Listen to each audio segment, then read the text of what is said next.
this close. This close. Tout direct modeste. We are this close. This close to making history. This close. We're this close, this close. We are this close. We are this close. This close. This close to changing the world. We are this close to making sure no child suffers a crippling disease Ever again. We are this close to making history. We are this close to ending polio. We're this close to ending polio. We're this close. This close. This close to ending polio. This close. We are this close to ending polio. All we need is you. All we need is you. All we need is you. Is you. All we need is you. This close. If we don't act now, we may lose this chance forever. Help Rotary make history at endpolio.org.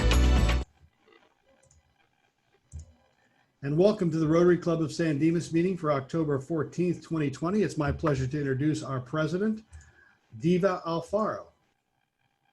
Thank you and hello, good afternoon, everybody. Thank you for joining us.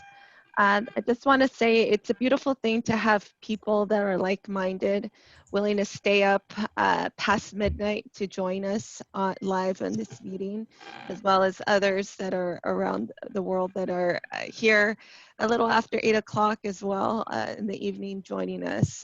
This is what Rotary is all about, is people getting together and putting their comfort levels out of the way, putting that aside to do the greater good. So with that said, I'd like to ask Michael Wallace to lead us at the Pledge of Allegiance. Thank you, Diva. Please join me in saluting the flag of our country. I pledge allegiance to the flag of the United States of America and to the republic for which it stands, one nation, under God, indivisible, with liberty and justice for all. Thank you, Mike. And I'd like to ask Casey Cox to lead us in the invocation. Greeting, guys. I'm up in Northern California by Truckee, so I'll pray from here. Almighty God, we thank you that you are holding the whole world, and even on this Rotary call, as we have 3 different continents and multiple places of California online at the same time, we thank you that you are an ever-present God. And so, Lord, we ask that you would be with us individually as we come to the community collectively. Thank you for the opportunity to change the world. May we do so right here, right now. Amen. Amen. Thank you so much, Casey. So I'd like to go ahead and lead by doing introductions. I'll start off again and say my name is Diva Alfaro. I am a 2.5-year Rotarian, and I am the president of the San Dimas Rotary. I'm also a licensed loan officer that I serve all through the nation. I'd like to go ahead and send it off to Mike. Hi, I am Mike Wallace. I'm the president of Better Home Financial. We are a mortgage brokerage here in downtown San Dimas. I've been with Rotary about 5 years, past president, and yeah, happy to be here. Raymond?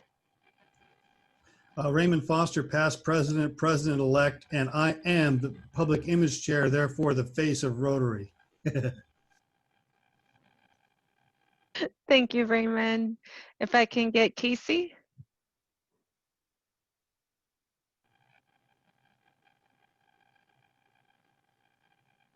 Sorry for the delay there. My name's Casey, and I am a health coach leading my organization with my wife called Lead to Freedom. We can virtually serve anybody pretty much around the world and bring them health, healing, and wholeness. We have the opportunity to also impact San Dimas through our local nonprofit, and we like to make a difference in one life, one habit at a time, as well as serving the past president of the Rotary and making a difference in our community. Thank you, Casey. Craig? Hi everyone, I'm Craig Jung. I'm a dentist in San Dimas. I'm off today, that's why I'm wearing athletic clothes, but I'm a 5-year member and a past president, and I'm a current secretary. Thank you, Craig. Marianne?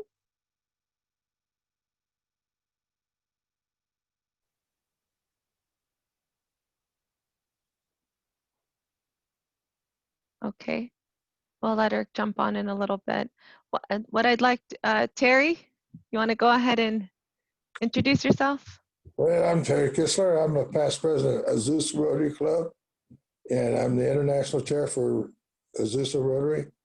I've been in Rotary since 2004. Perfect. Thank you so much, Terry. Marianne, can I get you now?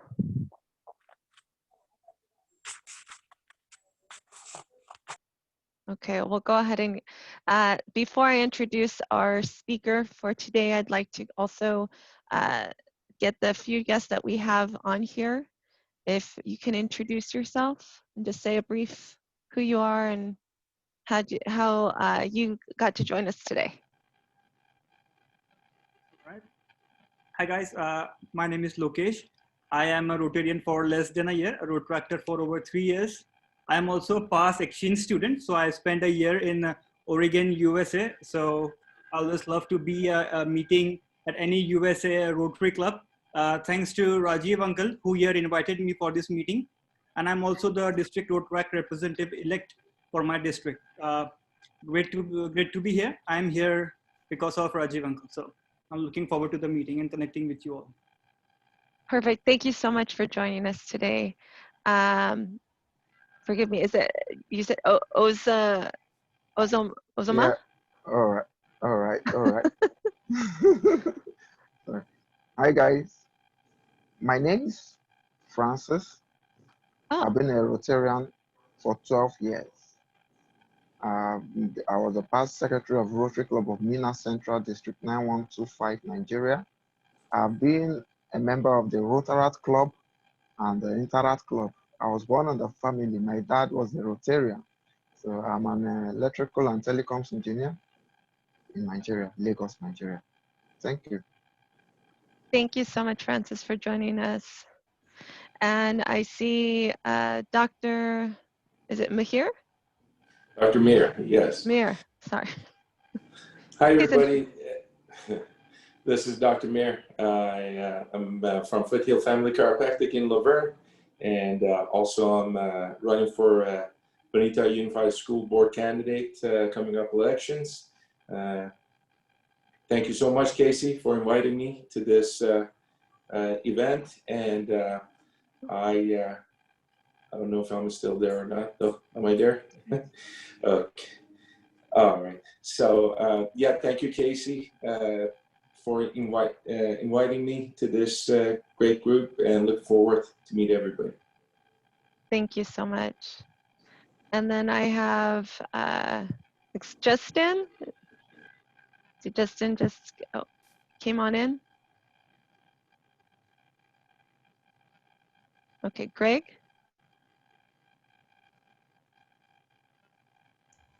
Okay, well. Diva, Justin is joining us for the first time. He is a commercial real estate broker. I believe it's in Upland. And of course, Greg is a Rotarian from Laverne and also running for the, there, I'm going to give your pitch, Greg. You kind of sit down and do it yourself now. Oh, my principal walked in, so she needed a chat. Go ahead. Introducing myself. Yeah. I'm Greg. I'm a Rotarian in Laverne. This year, I'm a school psychologist. In the middle of my day right now, also running for the school board here in Bonita. Nice to see all of you again. I'll probably fluctuate between on-face and off-face for a while. Thank you for joining us, Greg. So I'll go ahead and introduce our speaker for today. Rajiv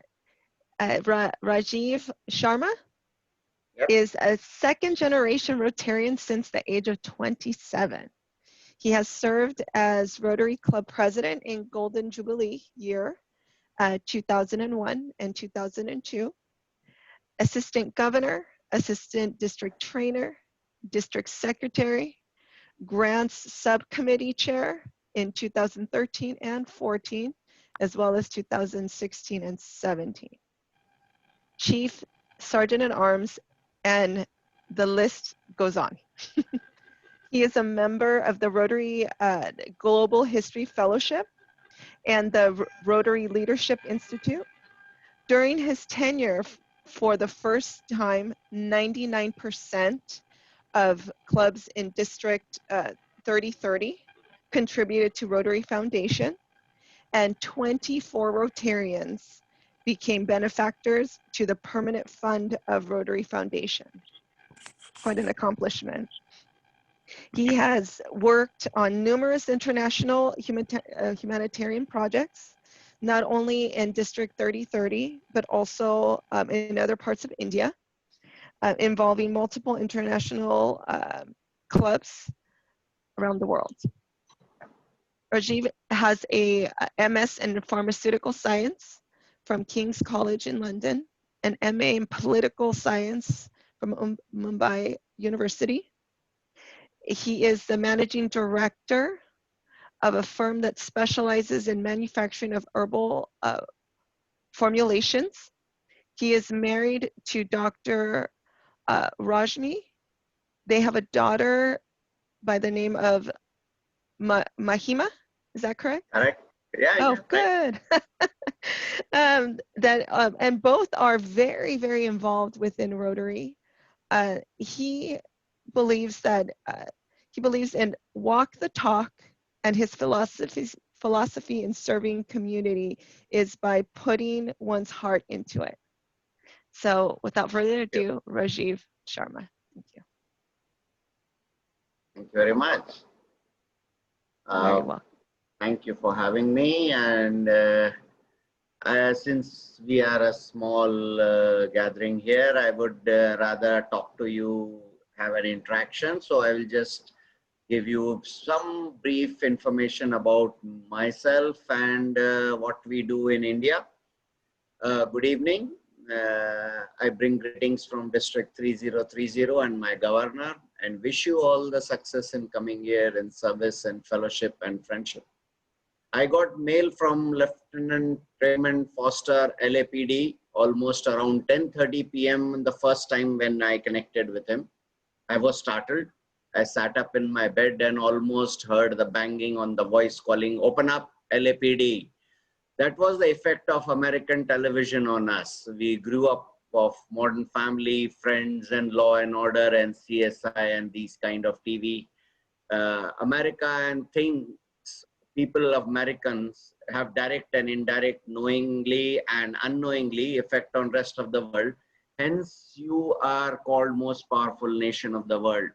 Rest assured, your art, culture, and advancement in science and humanity does most beautiful things America could do was Rotary is one of them.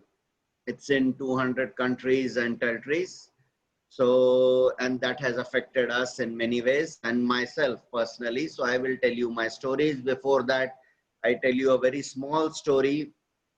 A poet visited a great Indian scholar of 14th century. His name was Tenali Raman. Hoping to impress him with some poems he had written, Raman asked him to leave the poems with him and promised to read them later. The man, however, insisted on reading out those poems to him at that particular time. As the poet recited his poems, Raman fell asleep.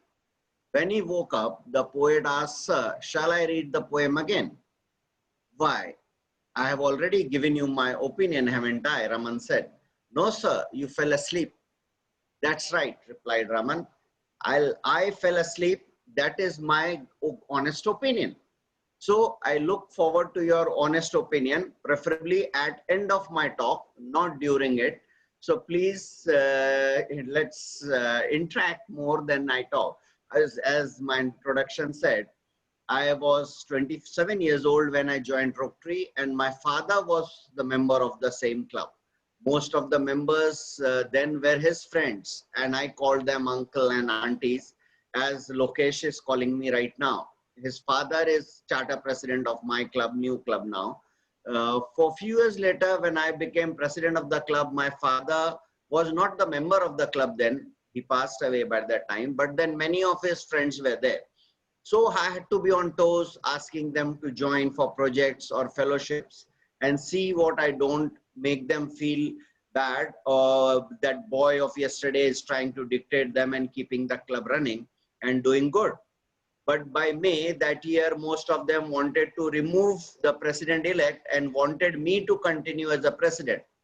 I'm still not sure whether they wanted to reward me for my good work or they wanted to punish me that I made them work hard. And I was the 50th president of my club. My club is now 78 years old. My earlier club, now me and my wife are in a new separate club, which Lokesh's father started. He is the charter president. Thankfully, good sense prevailed and we had a leadership change as per schedule and next president did a great work. But Rotary gave me an opportunity to travel around the world.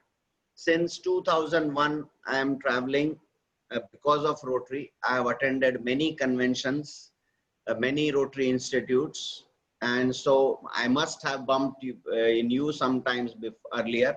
But next time I see you maybe in Taipei, we might be able to recognize each other.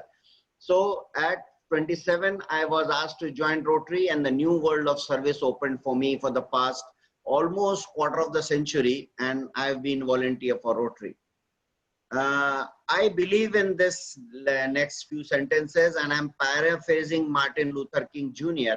When he said, whatever career you may choose for yourself, doctor, lawyer, teacher, police officer, let me propose an avocation to be pursued along with it.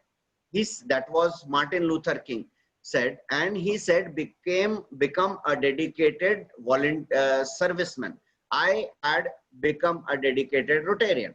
Make it a central part of your life. It makes you a better doctor, better lawyer, and a better teacher.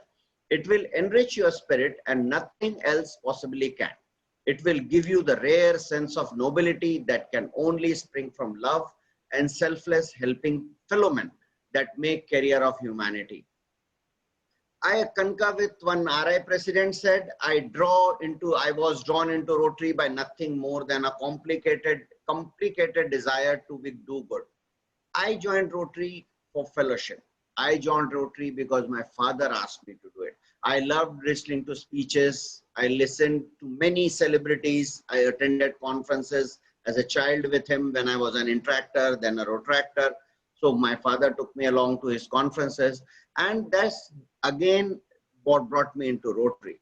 And now I'm serving, and I'm serving as an assistant foundation coordinator this year. I believe we have to be very serious and curious. Mahatma Gandhi had 7 things. He said 7 things will destroy us. Notice that if you see the Rotary principles, we might be able to do that if we followed what Mahatma Gandhi said. Note that anecdotes of each of these deadly sins which he said has an explicit external standard or something that is based on natural principles of our Rotary. Wealth without work is a sin, he said. Pleasure without conscience is a sin.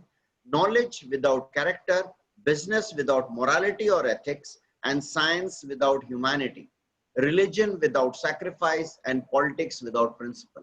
I'm sure we as a Rotarian can relate to this with our values and our ethics and spirit of Rotary.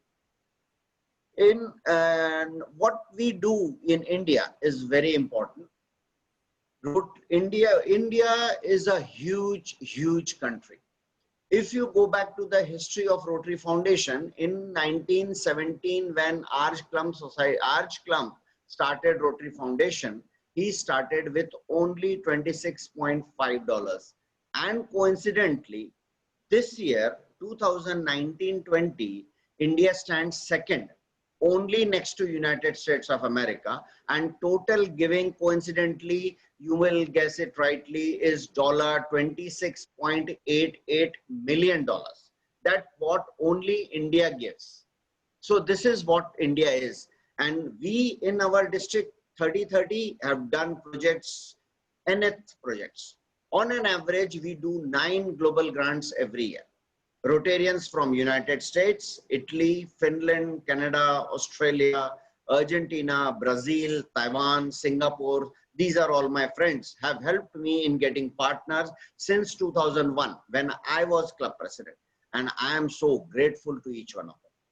In this COVID period, my club assisted in creating a 40-bed COVID isolation center at a local civil hospital with fully equipped oxygen distribution system and 10 ventilators. Apart from this, over the year, although this did not cost much, but the goodwill it generated for Rotary was exponentially so much bigger. You will not believe it, but me and my family of 3, my daughter, me and my mother, has not paid for any medical bills, and we don't have any insurance for any treatment we receive from doctors, dentist or physician in my town.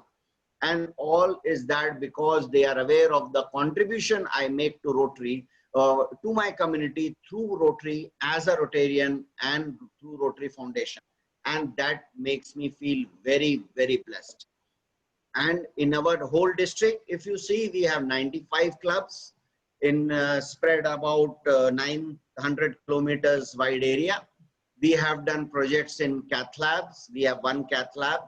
We have 5 blood banks. We have 5 skin banks and burn centers. If you are curious, I can explain you what this is later on. Several ICUs, neonatals and cardiac units.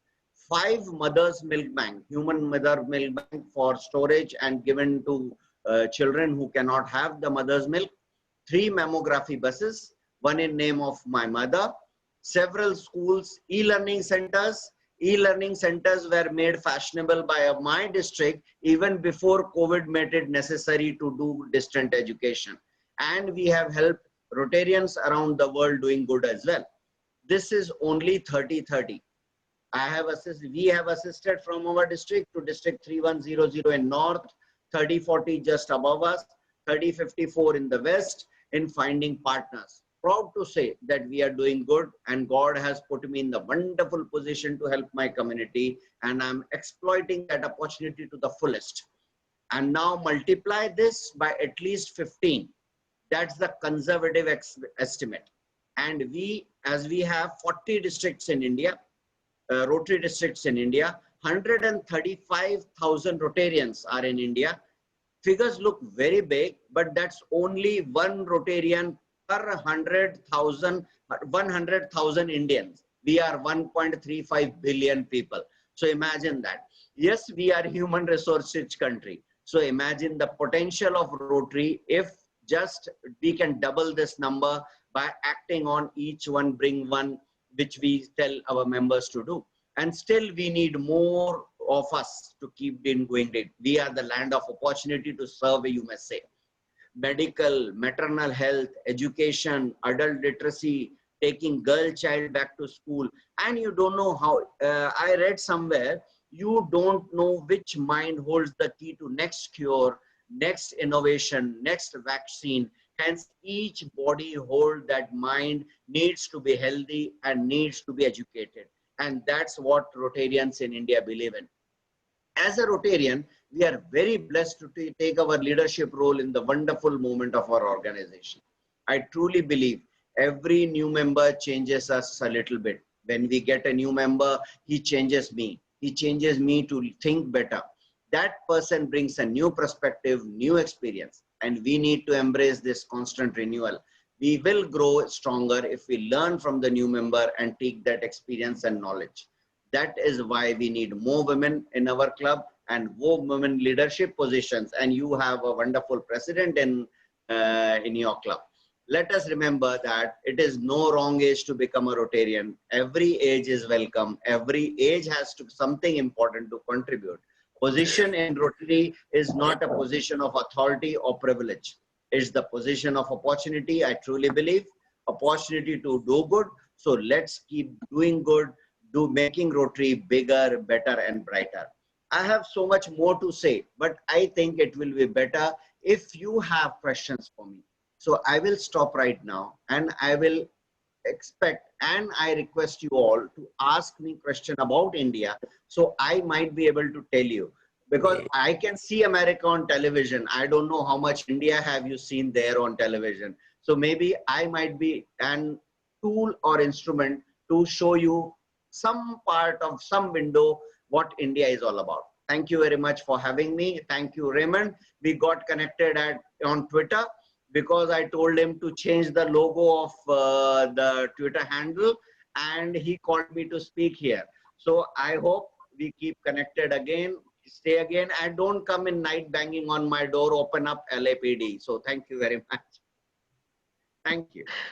Thank you so much. That was such a great talk. Yes, like, thank you so much. Thank you. Opening up for questions. Anybody has any questions? I have two. My name's Tim Pagano, Mr. Sharma. One, I wanted to clarify when you became a Rotarian. I thought I heard you say 7 years old. Was that correct? No. I was 27 years old. 27. Okay, I was going to say. I was interactor at 12 years old age.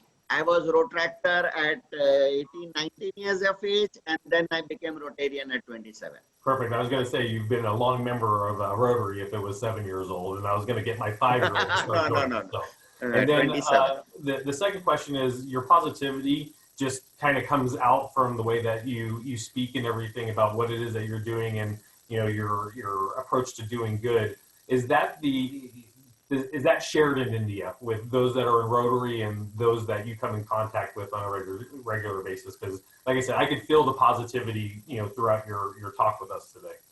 Yes. We share it. Our Rotarians are we really do work hard, and God willing, I don't know it's wrong or it is a good thing or a bad thing, but we have to work very hard, and we have lots of opportunity to work for our community. And we find it's a blessing that we are able to be working that kind of thing, because we do not have very structured things here in India. Either we have to be dependent on our government to do our things for us, or do ourselves. And when we do ourselves, we find Rotary helps us in so many ways, because it connects us to the world and gives us more strength, and that encourages us to do good. And when you meet Indian Rotarians, you will find that they are very eager to do something or the other. And that's very common trait in all Rotarians. I'm not taking only Indian Rotarians, because I travel and I have attended, I think, 10 conventions now. Taiwan will be my 11th convention if it happens. Honolulu, I could not come because of this situation. But I find it's very good. In our heart, we are wonderful people, sir. All Rotarians worldwide. Thank you so much. Appreciate it. Hey, PDG Sharma, can give us 1 minute, 2 minutes on membership. One of the things that we're in the process of rebuilding membership, and we're doing fairly well, but I'd like some insight from you on building membership. What I tell people when I was speaking at the Nigerian Rotary Club, I spoke 2 months back, I was speaking at the Nigerian district membership seminar. I told them, when you are living in a community, try to find friends and neighbors to find Rotary in them and invite them to become a Rotarian. And if you don't find a person amongst your friends who can become a Rotarian, or your neighbor who can become a Rotarian, if you don't find then change your friends and change your neighborhood. So that's the thing. So and what happens is, people say we need quality. We have to have a good Rotarian. He has to be a good person. He does not deserve to be a Rotarian. I reject this theory. I believe everyone has something in good. When someone found good in you and invited you to join Rotary, we can also find good in other person's Rotary. I don't know if you can connect with one thing. We have a concept in India, second-class compartment mentality. This is the word we use. What happens is, in India, we have very crowded trains. There are some compartments which are not reserved. So people get into compartment and close the doors from inside, and train, when it stops at other station, we do not let other people come in because it is too crowded. And that's what some of our Rotarians think. Once they are inside Rotary, they don't want other people to come into Rotary. And that's what we think we should shed and invite people to come in Rotary. Quantity will come, quality will stay, and which is not, people who are not good enough, or our thinking is not on same length, we will leave Rotary, they will leave Rotary. So but we should be very eager to invite people inside Rotary. Only then we will know whether they are good or not. They suit to Rotary or not. Everyone is good. We should think that. That's what my belief is. Thank you very much for all that conversation. This was great. I mean, this is a great talk. And like Tim said, you have so much energy and so much positivity, which is great for someone that's that's up at midnight talking to us right now. So thank you so much. I do appreciate your time with us. I'm going to go ahead and move it along to our fast craft talk and Dr. Mehr.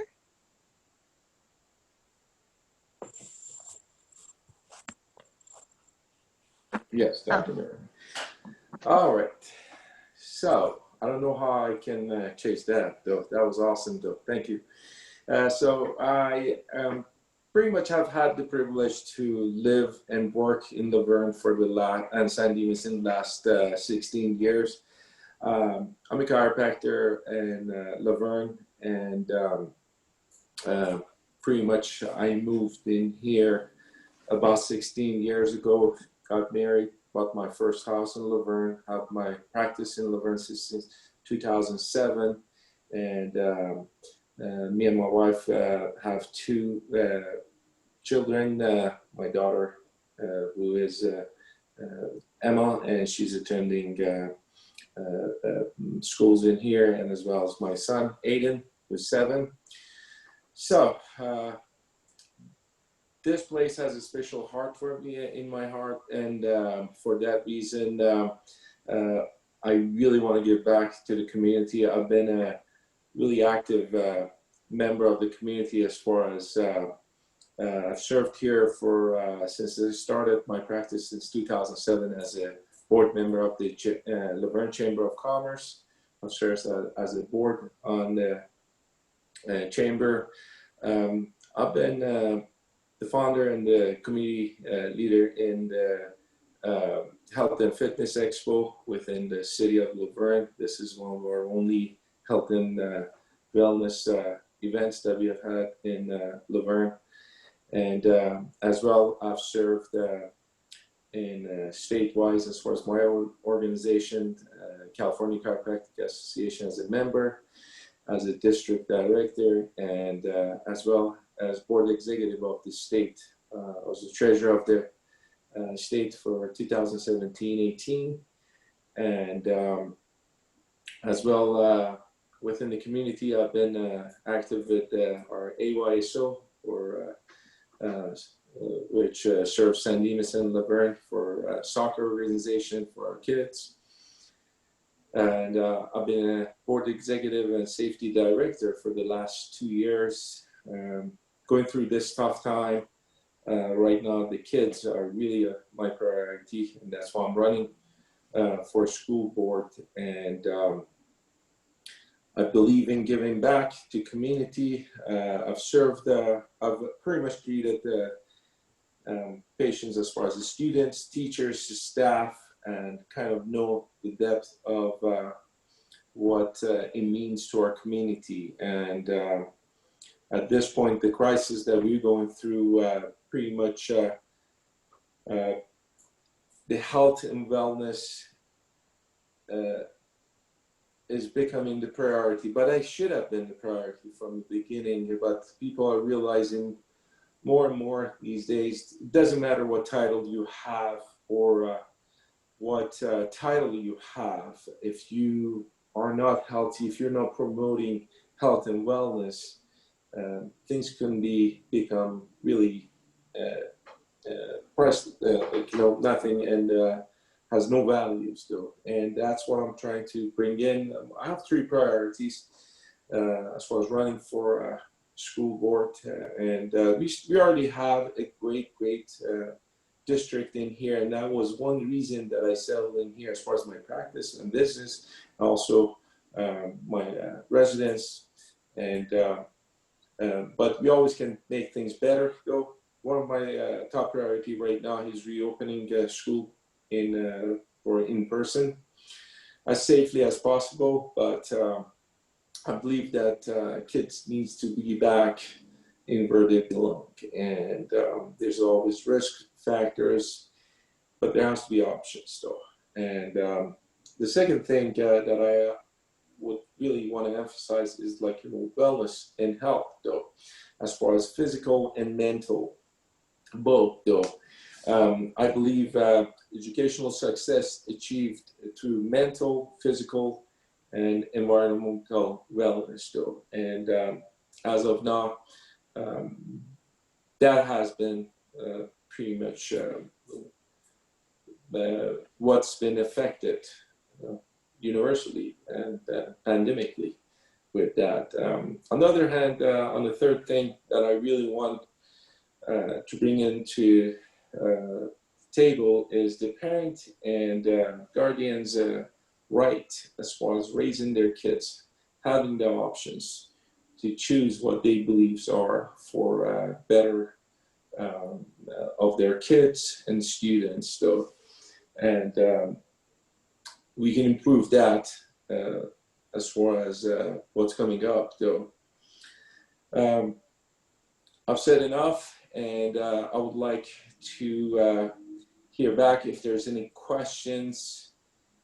Just in general, as a doctor, as a health advocate, leader, member of this community, and most importantly, a parent, I believe now is the time to embrace health, empower our kids, and strengthen our schools. So, thank you so much for having me. I'll be glad to take any questions at this point. So. Thank you very much, Dr. Mehr. For time's sake, we need to move on, but any questions, hopefully we can have some time at the end that they can ask you the questions, okay? Thank you again for joining us. So next, we're gonna go ahead and do the Fine Master. Mike? Yes, hi everyone. So yeah, the way that we do fines here at the San Dimas Rotary Club are a little different, I think, than most clubs, but really we're finding ourselves making a small donation to the Rotary Club in three different ways. One is you're really buying time to speak. So one is I'm fine, where you present something that you're proud of or something positive that has happened in your life. One is you're fine, which is praising somebody else for something great that they have done or some positive impact that they have had on you. And the third is it's not fine, where you're buying time, which absolutely costs a premium to complain about something. And complaining is always more expensive than praise. So would anyone like to start with a fine? Hey, Mike. Yes. Okay, Raymond. so I'm going to hit myself for another $50 because Sunday, the Grand Master of California of Masons decided to designate me as Master Mason of the Year. And I thought, wow, there's 44,000 Masons, pretty cool. But I'm going to find myself $50 because in the 150 years that California's been in or had Freemasonry in California, I'm the 12th recipient in 150 years. And so I credit that. I credit a lot of that with Rotary because I bring Rotary to everything that I do, and I think that's worth $50. Thank you, Raymond. Anyone else? Congrats, Raymond. I'll find myself $20. This is my first Wednesday I've ever had off since going to school. So it's really weird, but it's really nice at the same time. Congratulations, that's great. I'm just gonna make some notes here. Would anyone else like to go? Well, I'm gonna I'm gonna find myself because I'm in Truckee, California. I'm about to grab lunch on this patio behind me, and it's beautiful out here. I'm up here in the beautiful hills of Northern California area. So that's a $10 fine. And I'm gonna match my absence last week for being on the road and Mike doing such a great job. That's $5 more for a fine for me because Mike had to run the Fine Master today. So thanks, Mike. No problem. And then I am going to find myself $10 just because everything's fine. Yeah, we're settling in to all of this routine of 2020 and the school year and everything. So I will find myself $10.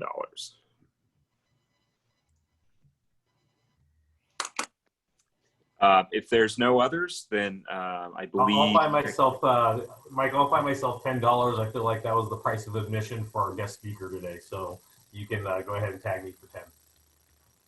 Thanks, Tim. You know what? You're so right, Tim. I'll do the same. That was a great, this is a great speaker. Thank you again. I bet I'll find myself $10. All right. I mean, I was already happy today, but that just like totally added on to it. All right, thank you. And that concludes our fine section of the meeting. Thank you, Mike. I appreciate it. So now I'll pass it to Raymond for the Action 360. Action 360. So for those of you who are new to our club meeting, this is the portion where we talk about a piece of something that you can do in your community to take action. It's generally a leadership lesson of some kind. It's a 360-degree view around the world and a 360 seconds. I have 60 seconds to talk about accomplishing more by doing less. Interesting quote here, the house doesn't beat the player, it gives him the opportunity to beat himself. The world is very much like that. Some of us are dealt bad hands, but for the most part, we're really beating ourselves up. And so we can accomplish more by doing less. And again, this is like a 16-hour presentation in part of what I do. So I'm gonna give you just one little gem.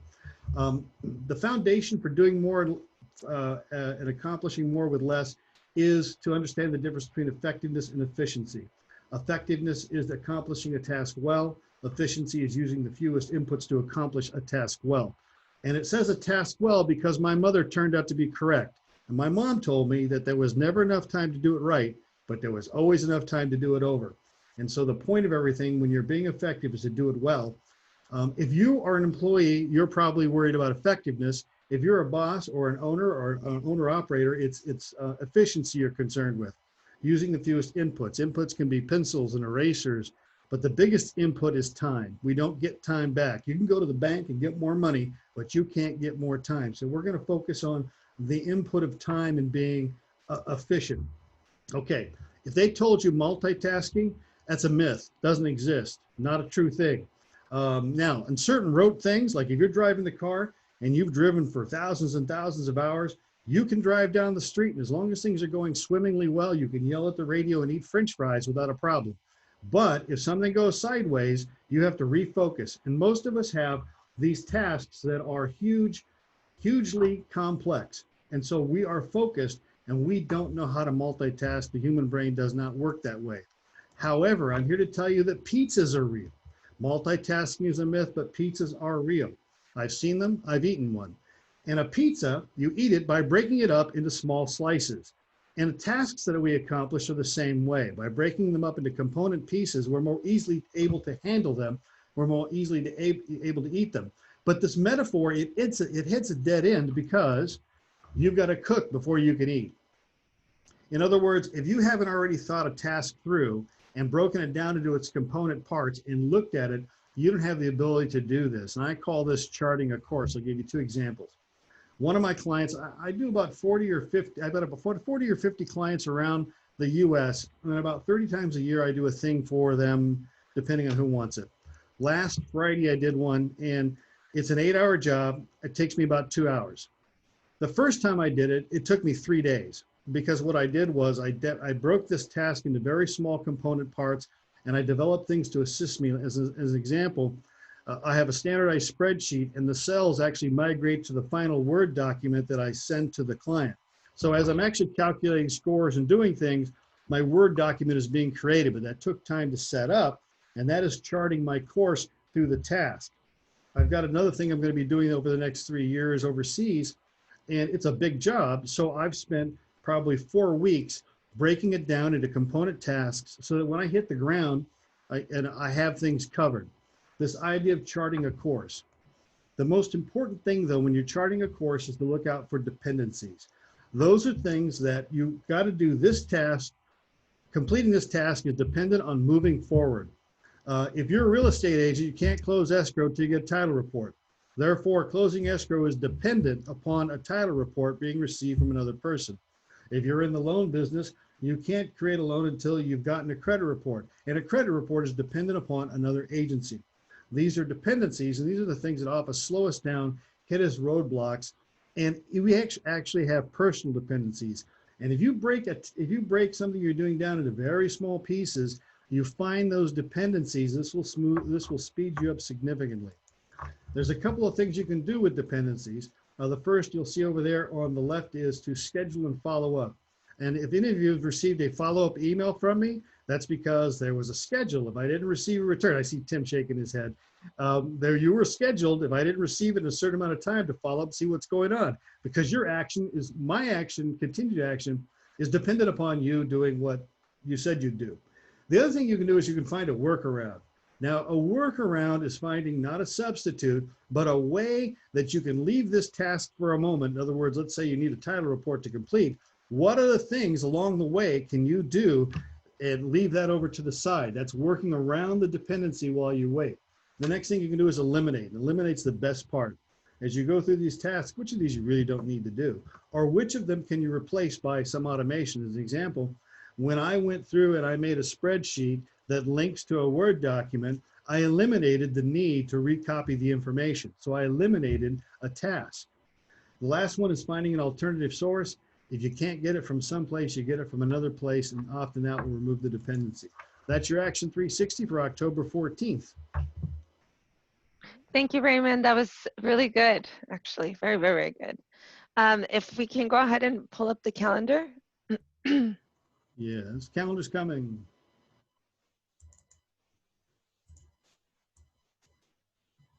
As he brings up the calendar, those that are joining us today, please come back and join us for future meetings. You can see we have great speakers that we've had in the past, and we have really great speakers lined up.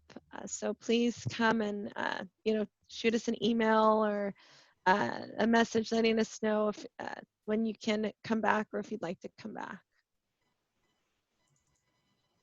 Now, if you want to, yeah, perfect.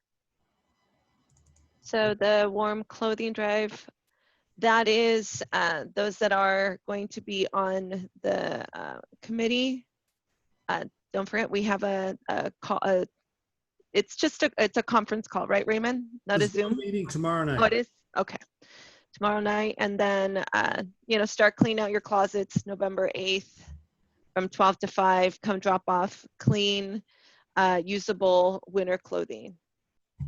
Okay. So next is Tim with the 4-way test. I took a little bit of a different tack because I'm naturally curious about things.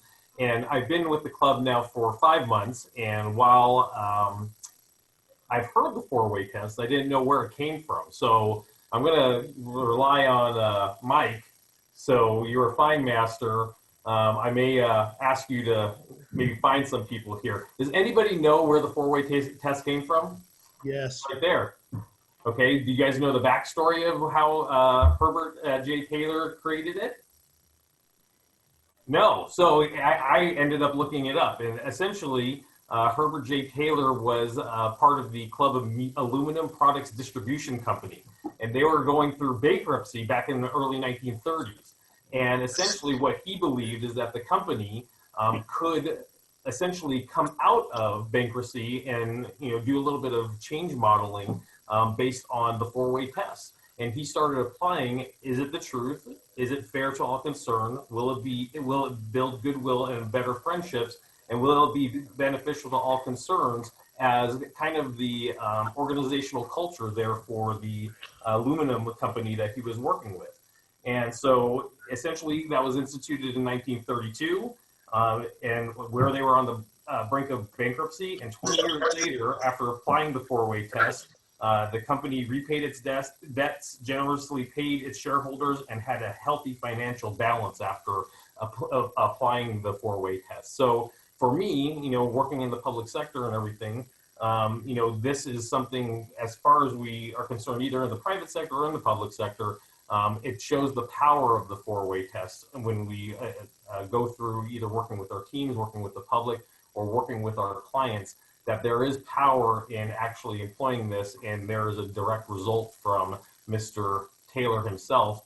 And like I said, been here 5 months, always wondered where the genesis of this was, and I'm glad I was able to share that with everybody here today. Thank you. Thank you, Tim. You caught us all. But thank you for that. So I know we had some great speakers, and I did mention that we do have a little bit of time. So did anybody have any questions for either of our speakers today? Any other questions? Okay. So again, I just want to thank everybody for joining us today. And thank you for those that join us from, you know, I know it's getting late for you, but thank you again, because that means a lot to us. You know, it's our lunch breaks, or at least mine, that I get to come and sit here and listen to great people speak, and everybody that's like-minded and wanting to do stuff, great things for our community. As my phone's ringing, that wants to do great things for the community. You know, I'm a big advocate for the city of San Dimas because I grew up here, and I would never want my children to have to go to a different school district or have to, you know, I do not live within the city any longer, but my daughter still goes to school at San Dimas. I grew up in San Dimas, went to San Dimas, so I love the city, and I love what everybody that's on the call has done for our city. So again, thank you so much for joining us today. Just keep that momentum. You never know when there's something that can be done to help your community. It's as easy as looking at your neighbor, looking over to your neighbor and see if they need help. So, or even looking across the ocean and seeing who needs help along the way. So thank you again, everybody. We have 5 minutes to spare. So if nobody has anything else to give, then I want to wish you all a great rest of your Wednesday. Thank you for joining us, and I hope to see you guys again next week. Thank you so much. Thank you. Thank you so much for having me. Absolutely. Thank you. Goodbye, everyone. Goodbye. Good night. Goodbye. Good night, yeah. Good night, goodbye. I've been trying to join all those